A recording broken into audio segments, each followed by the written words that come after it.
All right, Matt, our second fight on the main card, UFC São Paulo, coming at us this weekend from the lovely São Paulo, Brazil. And listen, the second fight here that we do have at middleweight between a couple of UFC debutants and Antonio Arroyo and André Muniz. And Matt, both these guys really similar stories coming into the UFC because they both had two Dana White's Contender Series appearances. Both guys, Contender Series Brazil in 2018, then again in 2019. They were both able to earn submission wins in the second season, or their second season, the third season of Contender Series overall, with Arroyo earning a second round arm triangle choke finish, and Muniz able to get a first round rear naked choke win. Now, Matt, we kind of look at this fight, and we did quite a bit of tape study getting ready for this one because this is a real clash of styles. What can you tell us about this one? So, Arroyo, as they said in the Tuesday Night Contender Series, the commentary, he actually helps fighters prepare for Thiago Santos. He's used as kind of like an emulator for him, which is really high praise if you're an up-and-coming fighter. And with Muniz, his back take was phenomenal. He's a phenomenal grappler, competes in IBJJF tournaments all the time,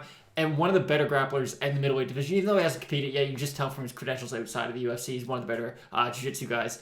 But in this fight, I just feel like Arroyo he has enough counter grappling so that if the fight does go to the ground, he's going to be able to, stay smart, not give up his neck or anything, get it up to the feet, and that's where he really strives. I mean, Arroyo, 1 year older, and you look at his record, 9-2, a decent run there. You look at Muniz, though, 18-4. He's on a 4-fight win streak. He's really kind of put things together, and 12 of those 18 wins are by submission. You talked about his grappling credentials. No surprise there. One of those names that's kind of notable on his record, he's got a win over Paulo Filho, which, hey, it never hurts to have a win like that on your record. And Matt, if we take a quick look over at the odds, Muniz is the favorite here, about a -120, -125 favorite. You've got Arroyo plus 100 in and around there.